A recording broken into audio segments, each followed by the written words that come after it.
ਹਫ਼ਤੇ ਭਰ ਦੀਆਂ ਇਮੀਗ੍ਰੇਸ਼ਨ ਦੇ ਨਾਲ ਜੁੜੀਆਂ ਹੋਈਆਂ ਖਬਰਾਂ ਲੈ ਕੇ ਮੈਂ ਬरुण ਕੌਰ ਮਾਨ ਹਾਜ਼ਰ। ਸਤਿ ਸ੍ਰੀ ਅਕਾਲ ਜੀ, ਤੁਸੀਂ ਦੇਖ ਰਹੇ ਹੋ ਪੰਜਾਬ ਮੇਲ USA TV। ਅਮਰੀਕਾ ਦੀ ਆਪਣੇ ਨਾਗਰਿਕਾਂ ਲਈ ਟਰੈਵਲ ਐਡਵਾਈਜ਼ਰੀ, ਭਾਰਤ ਯਾਤਰਾ ਦੌਰਾਨ ਸਾਵਧਾਨ ਰਹਿਣ ਦੀ ਦਿੱਤੀ ਸਲਾਹ। ਕੈਨੇਡਾ 'ਚ ਪੱਕੇ ਹੋਣਗੇ 5 ਲੱਖ ਗੈਰ ਕਾਨੂੰਨੀ ਪ੍ਰਵਾਸੀ। ਕੈਨੇਡਾ ਦੇ ਇਮੀਗ੍ਰੇਸ਼ਨ ਮੰਤਰੀ ਵੱਲੋਂ ਅੰਤਰਰਾਸ਼ਟਰੀ ਵਿਦਿਆਰਥੀਆਂ ਲਈ ਵੱਡੇ ਐਲਾਨ। ਅਮਰੀਕੀ ਰਾਸ਼ਟਰਪਤੀ ਬਾਈਡਨ ਦੀ ਵਿਦਿਆਰਥੀਆਂ ਦਾ ਕਰਜ਼ਾ ਮੁਆਫ ਕਰਨ ਵਿਰੁੱਧ ਦਾਇਰ ਪਟੀਸ਼ਨ ਰੱਦ। यूके ਵਿੱਚ ਭਾਰਤੀ ਮੂਲ ਦੀ ਗ੍ਰਹਿ ਮੰਤਰੀ ਸੁਏਲਾ ਬੋਲੇ ਵੀਜ਼ਾ ਖਤਮ ਹੋਣ ਤੋਂ ਬਾਅਦ ਵੀ ਬ੍ਰਿਟੇਨ ਵਿੱਚ ਰੁਕਦੇ ਨੇ ਭਾਰਤ ਨੇ ਦਿੱਤਾ ਜਵਾਬ। ਭਾਰਤੀ ਵਿਦਿਆਰਥੀਆਂ ਦੀ ਚੀਨ ਵਾਪਸੀ ਦੀ ਪ੍ਰਕਿਰਿਆ ਚੱਲ ਰਹੀ ਹੈ, ਵਿਦੇਸ਼ ਮੰਤਰਾਲਾ ਦਾ ਬਿਆਨ। ਪਾਇਲਟਾਂ ਦੀ ਹੜਤਾਲ ਕਾਰਨ ਇਸ ਹਫ਼ਤੇ ਜਰਮਨ 에ਅਰਲਾਈਨ ਦੀਆਂ ਸੈਂਕੜੇ ਉਡਾਣਾਂ ਰੱਦ। ਗ੍ਰੀਸ ਵਿੱਚ ਪ੍ਰਵਾਸੀਆਂ ਨੂੰ ਲਿਜਾ ਰਹੀਆਂ 2 ਕਿਸ਼ਤੀਆਂ ਡੁੱਬੀਆਂ, ਘੱਟੋ-ਘੱਟ 15 ਮੌਤਾਂ। ਜ਼ਿਆਦਾ ਤਨਖਾਹ ਦੇ ਲਾਲਚ ਵਿੱਚ ਫਸੇ ਵਿਦੇਸ਼ 'ਚ ਭਾਰਤੀ। ਸਿੰਗਾਪੁਰ ਅਗਲੇ 3 ਸਾਲਾਂ 'ਚ ਭਾਰਤ ਤੋਂ 180 ਜੂਨੀਅਰ ਡਾਕਟਰਾਂ ਦੀ ਕਰੇਗਾ ਭਰਤੀ। ਏਅਰ ਇੰਡੀਆ ਵੱਲੋਂ ਬਰਮਿੰਘਮ ਤੋਂ ਅੰਮ੍ਰਿਤਸਰ ਉਡਾਣ ਦਾ ਵਾਅਦਾ ਕਰਨ ਦਾ ਸਵਾਗਤ। ਅਮਰੀਕਾ ਨੇ ਸ਼ੁੱਕਰਵਾਰ ਨੂੰ ਅਪਰਾਧ ਅਤੇ ਅੱਤਵਾਦ ਦੇ ਮੱਦੇਨਜ਼ਰ ਆਪਣੇ ਨਾਗਰਿਕਾਂ ਨੂੰ ਭਾਰਤ ਦੀ ਯਾਤਰਾ ਦੌਰਾਨ ਵਧੇਰੇ ਸਾਵਧਾਨ ਰਹਿਣ ਲਈ ਕਿਹਾ ਅਤੇ ਉਹਨਾਂ ਨੂੰ ਕੇਂਦਰ ਸ਼ਾਸਤ ਪ੍ਰਦੇਸ਼ ਜੰਮੂ ਕਸ਼ਮੀਰ ਦੀ ਯਾਤਰਾ ਨਾ ਕਰਨ ਦੀ ਸਲਾਹ ਦਿੱਤੀ। ਅਮਰੀਕੀ ਵਿਦੇਸ਼ ਵਿਭਾਗ ਨੇ ਸ਼ੁੱਕਰਵਾਰ ਨੂੰ ਜਾਰੀ ਕੀਤੀ ਨਵੀਂ ਟਰੈਵਲ ਐਡਵਾਈਜ਼ਰੀ ਵਿੱਚ ਭਾਰਤ ਯਾਤਰਾ ਐਡਵਾਈਜ਼ਰੀ ਪੱਧਰ ਨੂੰ ਘਟਾ ਕੇ 2 ਕਰ ਦਿੱਤਾ। ਯਾਤਰਾ ਸਲਾਹ ਮਸ਼ਵਰੇ ਦੇ ਪੈਮਾਨੇ ਵਿੱਚ 1 ਤੋਂ 4 ਤੱਕ ਪੱਧਰ ਹੁੰਦੇ ਨੇ। 4 ਸਭ ਤੋਂ ਉੱਚਾ ਪੱਧਰ ਹੈ। ਵਿਦੇਸ਼ ਵਿਭਾਗ ਨੇ ਸ਼ੁੱਕਰਵਾਰ ਨੂੰ ਜਾਰੀ ਕੀਤੀ ਨਵੀਂ ਟਰੈਵਲ ਐਡਵਾਈਜ਼ਰੀ ਵਿੱਚ ਭਾਰਤ ਯਾਤਰਾ ਐਡਵਾਈਜ਼ਰੀ ਪੱਧਰ ਨੂੰ ਘਟਾ ਕੇ 2 ਕਰ ਦਿੱਤਾ। ਯਾਤਰਾ ਸਲਾਹ ਮਸ਼ਵਰੇ ਦੇ ਪੈਮਾਨੇ ਵਿੱਚ 1 ਤੋਂ 4 ਤੱਕ ਪੱਧਰ ਹੁੰਦੇ ਨੇ। 4 ਸਭ ਤੋਂ ਉੱਚਾ ਪੱਧਰ ਹੈ। ਵਿਦੇਸ਼ ਵਿਭਾਗ ਨੇ 1 ਦਿਨ ਪਹਿਲਾਂ ਇੱਕ ਵੱਖਰੀ ਐਡਵਾਈਜ਼ਰੀ ਜਾਰੀ ਕੀਤੀ। ਪਾਕਿਸਤਾਨ ਨੂੰ ਤੀਜੇ ਪੱਧਰ ਤੇ ਰੱਖਿਆ ਅਤੇ ਆਪਣੇ ਨਾਗਰਿਕਾਂ ਨੂੰ ਅੱਤਵਾਦ ਅਤੇ ਸੰਪਰਦਾਇਕ ਹਿੰਸਾ ਤੋਂ ਪਰੇਸ਼ਾਨ ਆਪਣੇ ਸੂਬਿਆਂ ਦੀ ਯਾਤਰਾ ਤੇ ਮੁੜ ਵਿਚਾਰ ਕਰਨ ਲਈ ਕਿਹਾ। ਵਿਦੇਸ਼ ਵਿਭਾਗ ਨੇ ਕਿਹਾ, ਭਾਰਤ ਵਿੱਚ ਅਪਰਾਧ ਅਤੇ ਅੱਤਵਾਦ ਦੇ ਮੱਦੇਨਜ਼ਰ ਵਾਧੂ ਸਾਵਧਾਨ ਰਹੋ। ਅੱਤਵਾਦ ਅਤੇ ਨਾਗਰਿਕ ਅਸ਼ਾਂਤੀ ਦੇ ਕਾਰਨ ਜੰਮੂ ਅਤੇ ਕਸ਼ਮੀਰ ਦੇ ਕੇਂਦਰ ਸ਼ਾਸਤ ਪ੍ਰਦੇਸ਼ ਦੀ ਯਾਤਰਾ ਨਾ ਕਰੋ, ਯਾਤਰਾ ਸਲਾਹਕਾਰ ਵਿੱਚ ਕਿਹਾ ਗਿਆ ਹੈ। ਔਰ ਟਰੈਵਲ ਐਡਵਾਈਜ਼ਰੀ ਦੇ ਅਨੁਸਾਰ ਭਾਰਤ ਵਿੱਚ ਬਲਾਤਕਾਰ ਸਭ ਤੋਂ ਤੇਜ਼ੀ ਨਾਲ ਵੱਧ ਰਹੇ ਅਪਰਾਧਾਂ ਚੋਂ ਇੱਕ ਹੈ। ਸੈਲਾਨੀ ਸਥਾਨਾਂ ਅਤੇ ਹੋਰ ਥਾਵਾਂ ਤੇ ਜਿਨਸੀ ਹਮਲੇ ਵਰਗੇ ਹਿੰਸਕ ਅਪਰਾਧਾਂ ਦੀ ਰਿਪੋਰਟ ਕੀਤੀ ਗਈ ਹੈ। ਐਡਵਾਈਜ਼ਰੀ ਵਿੱਚ ਕਿਹਾ ਗਿਆ ਕਿ ਅੱਤਵਾਦੀ ਸੈਰ ਸਪਾਟਾ, ਟਰਾਂਸਪੋਰਟ ਹੱਬਾਂ, ਬਾਜ਼ਾਰਾਂ, ਸ਼ਾਪਿੰਗ ਮਾਲਜ਼ ਅਤੇ ਸਰਕਾਰੀ ਕੇਂਦਰਾਂ ਨੂੰ ਨਿਸ਼ਾਨਾ ਬਣਾ ਕੇ ਬਿਨਾਂ ਚੇਤਾਵਨੀ ਦੇ ਹਮਲਾ ਕਰ ਸਕਦੇ ਨੇ। ਯਾਤਰਾ ਸਲਾਹਕਾਰ ਵਿੱਚ ਅੱਗੇ ਕਿਹਾ ਗਿਆ ਕਿ ਅਮਰੀਕੀ ਸਰਕਾਰ ਕੋਲ ਪੱਛਮੀ ਬੰਗਾਲ ਰਾਹੀਂ ਪੂਰਬੀ ਮਹਾਰਾਸ਼ਟਰ ਅਤੇ ਉੱਤਰੀ ਤੇਲੰਗਾਨਾ ਦੇ ਪੇਂਡੂ ਖੇਤਰਾਂ ਵਿੱਚ ਅਮਰੀਕੀ ਨਾਗਰਿਕਾਂ ਨੂੰ ਐਮਰਜੈਂਸੀ ਸੇਵਾਵਾਂ ਪ੍ਰਦਾਨ ਕਰਨ ਦੀ ਸੀਮਤ ਸਮਰੱਥਾ ਹੈ, ਕਿਉਂਕਿ ਅਮਰੀਕੀ ਸਰਕਾਰ ਦੇ ਕਰਮਚਾਰੀਆਂ ਨੂੰ ਇਹਨਾਂ ਸੇਵਾਵਾਂ ਤੱਕ ਪਹੁੰਚ ਕਰਨ ਦੇ ਯੋਗ ਹੋਣ ਦੀ ਜ਼ਰੂਰਤ ਹੈ। ਖੇਤਰਾਂ ਦੀ ਯਾਤਰਾ ਕਰਨ ਲਈ ਪ੍ਰਾਪਤ ਕੀਤਾ ਜਾਏਗਾ। ਗੈਰ ਕਾਨੂੰਨੀ ਢੰਗ ਨਾਲ ਕੈਨੇਡਾ ਵਿੱਚ ਰਹਿ ਰਹੇ ਲਗਭਗ 5 ਲੱਖ ਪ੍ਰਵਾਸੀ ਜਲਦੀ ਪੱਕੇ ਹੋ ਸਕਦੇ ਨੇ, ਕਿਉਂਕਿ ਟਰੂਡੋ ਸਰਕਾਰ ਇਹਨਾਂ ਨੂੰ PR ਦੇਣ ਦੀ ਯੋਜਨਾ ਬਣਾ ਰਹੀ ਹੈ। ਨੇੜ ਭਵਿੱਖ ਵਿੱਚ ਸਰਕਾਰ ਵੱਲੋਂ ਇਸ ਦਾ ਐਲਾਨ ਕੀਤਾ ਜਾ ਸਕਦਾ ਹੈ। ਬਗੈਰ ਇਮੀਗ੍ਰੇਸ਼ਨ ਸਟੇਟਸ ਕਾਰਨ ਘੱਟ ਤਨਖਾਹ ਤੇ ਕੰਮ ਕਰਨ ਲਈ ਮਜਬੂਰ ਇਹਨਾਂ ਪ੍ਰਵਾਸੀਆਂ ਨੂੰ ਆਰਥਿਕ ਗੁਲਾਮੀ ਦੀਆਂ ਜ਼ੰਜੀਰਾਂ ਵਿੱਚੋਂ ਕੱਢਣ ਲਈ ਸਰਕਾਰ ਵੱਲੋਂ ਇਹ ਯੋਜਨਾ ਬਣਾਈ ਜਾ ਰਹੀ ਹੈ, ਜਿਸ ਨੂੰ ਜਲਦੀ ਹੀ ਬੂਰ ਪੈਣ ਦੀ ਸੰਭਾਵਨਾ ਹੈ।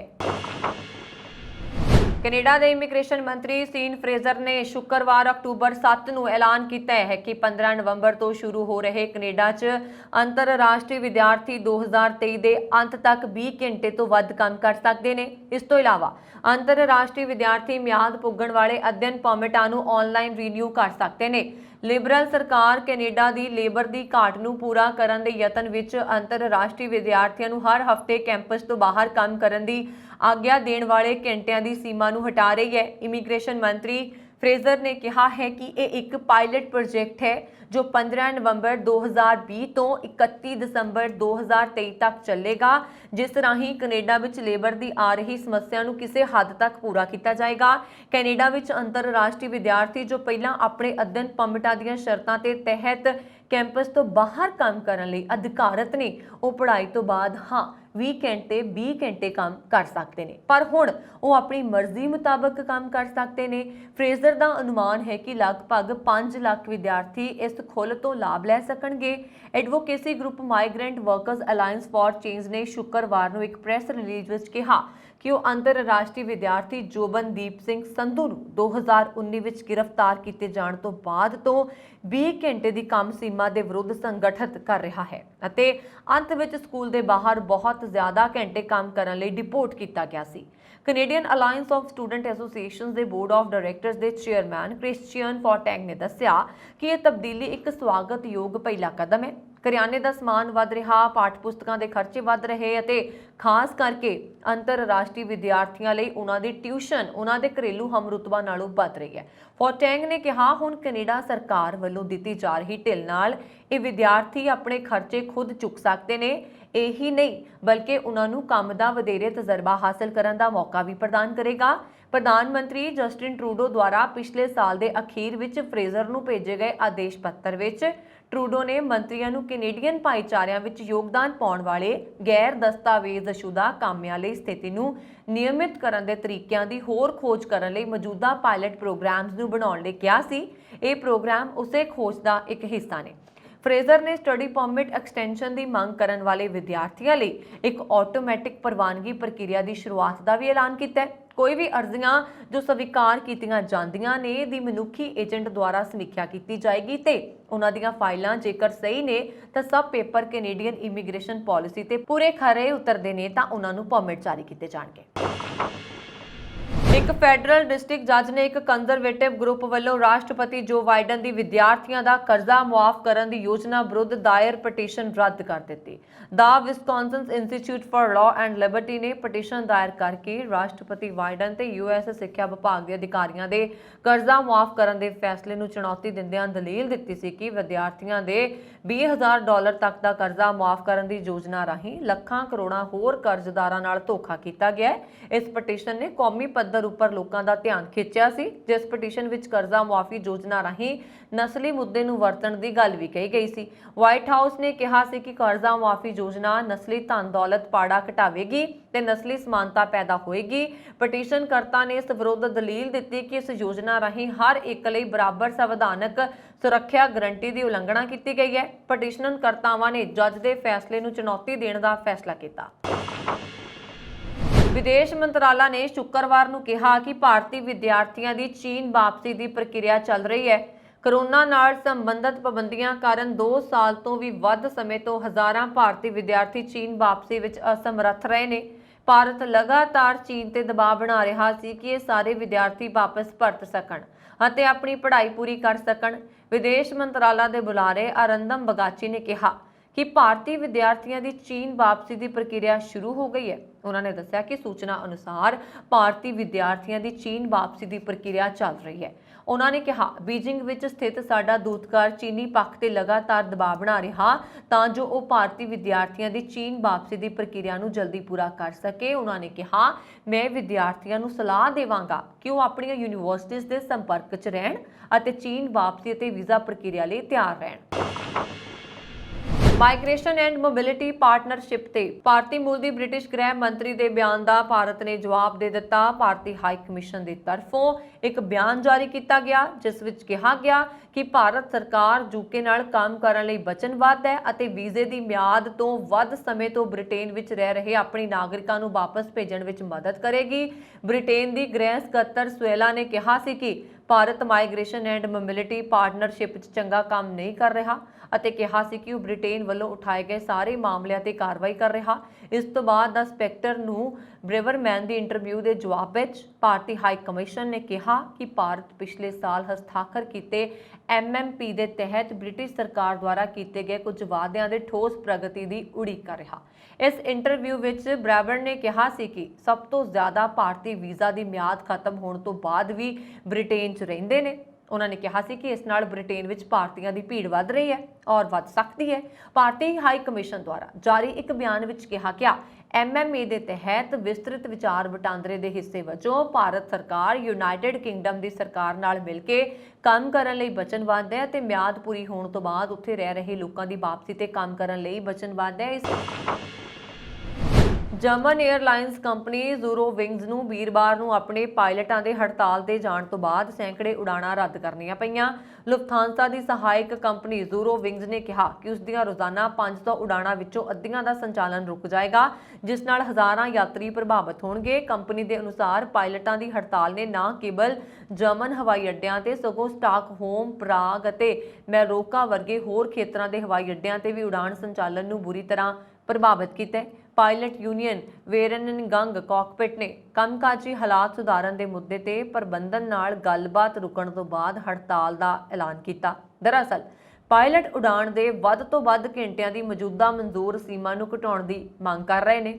ਵੱਧਦੀ ਮਹਿੰਗਾਈ ਦੇ ਪ੍ਰਭਾਵ ਨਾਲ ਨਜਿੱਠਣ ਲਈ 에ਅਰਲਾਈਨ ਕੰਪਨੀ ਅਤੇ ਯੂਨੀਅਨ ਵਿਚਕਾਰ ਇੱਕ ਤਨਖਾਹ ਸਮਝੌਤੇ ਤੇ ਸਹਿਮਤ ਬਣਨ ਦੇ ਬਾਅਦ ਪਿਛਲੇ ਮਹੀਨੇ ਮੂਲ ਕੰਪਨੀ ਲੁਫਥਾਂਸਾ ਵਿੱਚ ਹੜਤਾਲ ਵਾਪਸ ਲੈ ਲਈ ਗਈ ਸੀ।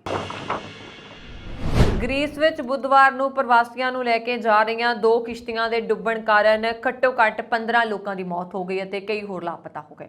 ਅਧਿਕਾਰੀਆਂ ਨੇ ਵੀਰਵਾਰ ਸਵੇਰੇ ਇਹ ਜਾਣਕਾਰੀ ਦਿੱਤੀ। ਕੋਸਟ ਗਾਰਡ ਨੇ ਕਿਹਾ ਕਿ ਲੇਸਬੋਸ ਦੇ ਪੂਰਬੀ ਟਾਪੂ ਤੇ ਲਗਭਗ 40 ਲੋਕਾਂ ਨੂੰ ਲੈ ਕੇ ਜਾ ਰਹੀ ਇੱਕ ਡਿੰਗੀ ਯਾਨੀ ਕਿ ਛੋਟੀ ਕਿਸ਼ਤੀ ਦੇ ਡੁੱਬਣ ਤੋਂ ਬਾਅਦ 15 ਲਾਸ਼ਾਂ ਬਰਾਮਦ ਕੀਤੀਆਂ ਗਈਆਂ। ਉਹਨਾਂ ਨੇ ਦੱਸਿਆ ਕਿ 5 ਲੋਕਾਂ ਨੂੰ ਬਚਾ ਲਿਆ ਗਿਆ ਅਤੇ 3 ਹੋਰ ਦੀ ਨੇੜੇ ਹੀ ਇੱਕ ਚਟਾਨ ਤੇ ਹੋਣ ਦੀ ਸੂਚਨਾ ਮਿਲੀ ਹੈ।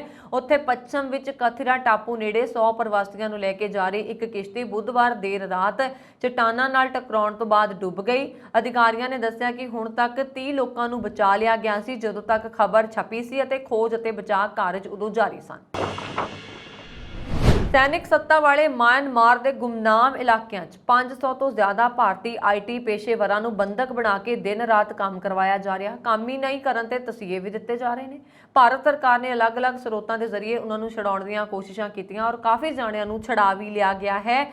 32 ਭਾਰਤੀ ਨੂੰ ਪਹਿਲਾਂ ਛਡਾਇਆ ਗਿਆ, ਫਿਰ 40 ਤੋਂ ਉੱਪਰ ਨੂੰ ਛਡਾ ਲਿਆ ਗਿਆ। ਉਹਨਾਂ ਕੋਲੋਂ ਪਤਾ ਲੱਗਿਆ ਕਿ IT ਪੇਸ਼ੇਵਰਾਂ ਨੂੰ ਜ਼ਿਆਦਾ ਸੈਲਰੀ ਦਾ ਝਾਂਸਾ ਦੇ ਕੇ ਫਸਾਇਆ ਜਾਂਦਾ। ਮਿਆਂਮਾਰ ਦੇ ਜਿਹੜੇ ਇਲਾਕਿਆਂ ਵਿੱਚ ਬੰਦਕ ਰੱਖੇ ਜਾਂਦੇ ਨੇ ਉੱਥੇ ਮਾਫੀਆ ਦੇ ਨਾਲ-ਨਾਲ ਚੀਨੀ ਫੌਜ ਦੀ ਦਖਲਅੰਦਾਜ਼ੀ ਰਹਿੰਦੀ ਹੈ। ਪੇਸ਼ੇਵਰਾਂ ਨੂੰ ਡਿਜੀਟਲ ਫਰਾਡ ਲਈ ਇਸਤੇਮਾਲ ਕੀਤਾ ਜਾ ਰਿਹਾ। ਬੰਦਕਾਂ ਨੂੰ ਕ੍ਰਿਪਟੋ ਕਰੰਸੀ ਨਾਲ ਜੁੜੀ ਸਰਗਰਮੀਆਂ ਵਿੱਚ ਲਗਾਇਆ ਗਿਆ। ਬੰਦਕਾਂ ਦੇ ਦਮ ਤੇ ਮਿਆਂਮਾਰ ਨਾਲ ਧੋਖਾਧੜੀ ਦਾ ਕੌਮਾਂਤਰੀ ਗਰੋਹ ਚੱਲ ਰਿਹਾ। ਸਿੰਗਾਪੁਰ ਅਗਲੇ 3 ਸਾਲਾਂ ਵਿੱਚ ਭਾਰਤ ਤੋਂ 180 ਜੂਨੀਅਰ ਡਾਕਟਰਾਂ ਦੀ ਭਰਤੀ ਕਰਨ ਦੀ ਯੋਜਨਾ ਬਣਾ ਰਿਹਾ।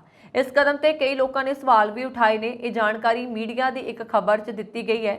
ਖਬਰ ਦੇ ਮੁਤਾਬਕ 10 ਅਕਤੂਬਰ ਨੂੰ ਖਤਮ ਹੋਣ ਵਾਲੇ ਇੱਕ ਟੈਂਡਰ ਦੇ ਤਹਿਤ 2022 ਤੋਂ 2024 ਤੱਕ ਭਾਰਤ ਤੋਂ ਹਰ ਸਾਲ 60 ਮੈਡੀਕਲ ਅਫਸਰਾਂ ਦੀ ਭਰਤੀ ਕਰਨ ਦਾ ਟੀਚਾ ਰੱਖਿਆ ਗਿਆ ਹੈ। ਇਸ ਸਕੀਮ ਨੂੰ 2025 ਤੱਕ ਵਧਾਉਣ ਦੀ ਸੰਭਾਵਨਾ ਹੈ। ਸਿੰਗਾਪੁਰ ਦੀਆਂ ਜਨਤਕ ਸਿਹਤ ਸੇਵਾਵਾਂ ਨਾਲ ਜੁੜੀ ਇੱਕ ਕੰਪਨੀ ਮੋ ਹੋਲਡਿੰਗਸ ਦੇ ਅਨੁਸਾਰ ਸਿੰਗਾਪੁਰ ਕੰਮ ਦੇ ਬੋਝ ਨੂੰ ਘਟਾਉਣ ਅਤੇ ਆਪਣੇ ਸਿਹਤ ਖੇਤਰ ਦੀਆਂ ਜ਼ਰੂਰਤਾਂ ਨੂੰ ਪੂਰਾ ਕਰਨ ਲਈ ਵਿਦੇਸ਼ ਤੋਂ ਡਾਕਟਰਾਂ ਦੀ ਭਰਤੀ ਕਰ ਰਿਹਾ।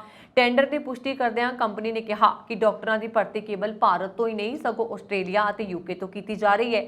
ਕੰਪਨੀ ਨੇ ਕਿਹਾ ਕਿ ਉਹਨਾਂ ਨੂੰ ਅਜਿਹੇ ਲੋਕਾਂ ਦੀ ਭਾਲ ਹੈ ਜੋ ਮੈਡੀਕਲ ਰਜਿਸਟ੍ਰੇਸ਼ਨ ਐਕਟ ਵਿੱਚ ਸੂਚੀਬੱਧ ਮੈਡੀਕਲ ਸਕੂਲਾਂ ਤੋਂ ਗ੍ਰੈਜੂਏਟ ਹੋਏ ਨੇ। ਕੰਪਨੀ ਨੇ ਕਿਹਾ ਇਹਨਾਂ ਡਾਕਟਰਾਂ ਨੂੰ ਸਖਤ ਨਿਯਮਾਂ ਦੇ ਤਹਿਤ ਕਲੀਨਿਕਲ ਅਭਿਆਸ ਲਈ ਸ਼ਰਤੀਆ ਰਜਿਸਟ੍ਰੇਸ਼ਨ ਦੀ ਆਗਿਆ ਦਿੱਤੀ ਜਾਏਗੀ। ਕੰਪਨੀ ਦੇ ਅਨੁਸਾਰ ਸਿੰਗਾਪੁਰ ਮੈਡੀਕਲ ਕੌਂਸਲ ਦੁਆਰਾ ਮਾਨਤਾ ਪ੍ਰਾਪਤ ਮੈਡੀਕਲ ਸਕੂਲਾਂ ਤੋਂ ਗ੍ਰੈਜੂਏਸ਼ਨ ਕਰਨ ਵਾਲੇ ਸਥਾਨਕ ਲੋਕਾਂ ਨੂੰ ਤਰਜੀਹ ਦਿੱਤੀ ਜਾਂਦੀ ਹੈ। ਹਾਲਾਂਕਿ ਇਸ ਟੈਂਡਰ ਨੂੰ ਲੈ ਕੇ ਡਾਕਟਰੀ ਭਾਈਚਾਰੇ ਵਿੱਚ ਚਿੰਤਾਵਾਂ ਵੱਧ ਗਈਆਂ ਨੇ। ਸੋਸ਼ਲ ਮੀਡੀਆ ਤੇ ਕਈ ਲੋਕਾਂ ਨੇ ਇਸ ਨੂੰ ਲੈ ਕੇ ਸਵਾਲ ਖੜੇ ਕੀਤੇ ਨੇ। ਜਦੋਂ ਕਿ ਕੁਝ ਨੇ ਭਾਰਤ ਤੋਂ ਡਾਕਟਰ ਦੀ ਭਰਤੀ ਤੇ ਸਵਾਲ ਉਠਾਏ ਤਾਂ ਕੁਝ ਨੇ ਜਾਲੀ ਪ੍ਰਮਾਣੀਕਰਨ ਤੇ ਚਿੰਤਾ ਜ਼ਾਹਿਰ ਕੀਤੀ। ਹੋਰਨਾਂ ਨੇ ਪੁੱਛਿਆ ਕਿ ਸਿੰਗਾਪੁਰ ਇਸ ਦੀ ਬਜਾਏ ਦੇਸ਼ ਦੇ ਮੈਡੀਕਲ ਸਕੂਲਾਂ ਵਿੱਚ ਵਿਦਿਆਰਥੀਆਂ ਦੀ ਗਿਣਤੀ 'ਚ ਕਿਉਂ ਨਹੀਂ ਵਧਾ ਸਕਦਾ। ਏਅਰ ਇੰਡੀਆ ਵੱਲੋਂ ਬਰਮਿੰਘਮ ਤੋਂ ਅੰਮ੍ਰਿਤਸਰ ਸਿੱਧੀ ਹਵਾਈ ਉਡਾਣ ਵਿੱਚ ਵਾਧਾ ਕਰਨ ਦਾ ਪੰਜਾਬੀ ਭਾਈਚਾਰੇ ਵੱਲੋਂ ਸਵਾਗਤ ਕੀਤਾ ਗਿਆ। ਏਅਰ ਇੰਡੀਆ ਨੇ ਕਿਹਾ ਕਿ ਅਕਤੂਬਰ ਤੋਂ ਦਸੰਬਰ ਤੱਕ 2 ਹੋਰ ਉਡਾਣਾਂ ਅੰਮ੍ਰਿਤਸਰ ਲਈ ਸ਼ੁਰੂ ਹੋਣਗੀਆਂ, ਜਿਸ ਨਾਲ ਹਫ਼ਤੇ 'ਚ 3 ਉਡਾਣਾਂ ਹੋਇਆ ਕਰਨਗੀਆਂ। MP ਵਰਿੰਦਰ ਸ਼ਰਮਾ, MP ਤਨਮਨਜੀਤ ਸਿੰਘ ਢੇਸੀ ਅਤੇ MP ਪ੍ਰੀਤ ਕੌਰ ਗਿੱਲ ਸੇਵਾ ਟਰਸਟ UK ਦੇ ਚੇਅਰਮੈਨ ਕੌਂਸਲਰ ਚਰਨ ਕਮਲ ਸਿੰਘ ਸੇਖੋਂ ਨੇ ਵੱਖ-ਵੱਖ ਬਿਆਨਾਂ 'ਚ ਕਿਹਾ ਕਿ ਪੰਜਾਬੀਆਂ ਵੱਲੋਂ ਲੰਬੇ ਸਮੇਂ ਤੋਂ UK ਅੰਮ੍ਰਿਤਸਰ ਵਿਚਕਾਰ ਸਿੱਧੀਆਂ ਹਵਾਈ ਉਡਾਣਾਂ ਦੀ ਮੰਗ ਕੀਤੀ ਜਾ ਰਹੀ ਹੈ। ਇਹ ਚੰਗੀ ਗੱਲ ਹੈ ਕਿ ਏਅਰ ਇੰਡੀਆ ਨੇ ਬਰਮਿੰਘਮ ਤੋਂ ਅੰਮ੍ਰਿਤਸਰ ਉਡਾਣਾਂ 'ਚ ਹੋਰ ਵਾਧਾ ਕੀਤਾ।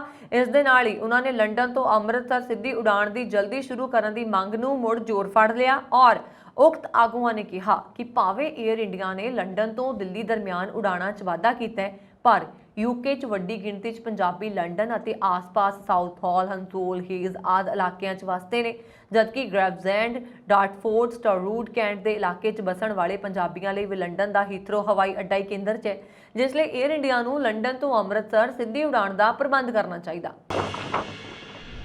ਇਹ ਸਨ ਇਸ ਹਫਤੇ ਦੀਆਂ ਇਮੀਗ੍ਰੇਸ਼ਨ ਦੇ ਨਾਲ ਜੁੜੀਆਂ ਹੋਈਆਂ ਕੁਝ ਅਪਡੇਟਸ। ਵਰੁਣ ਕੌਰ ਮਾਨ ਨੂੰ ਦੇ ਦਿਓ ਆਗਿਆ ਜੀ। ਦੇਖਦੇ ਰਹੋ ਪੰਜਾਬ ਮੇਲ USA TV। ਅਗਲੇ ਹਫਤੇ ਇਮੀਗ੍ਰੇਸ਼ਨ ਦੀ ਹੋਰ ਬਹੁਤ ਸਾਰੀ ਜਾਣਕਾਰੀ ਲੈ ਕੇ ਹਾਜ਼ਰ ਹੋਵਾਂਗੇ। ਸ਼ੁਕਰੀਆ।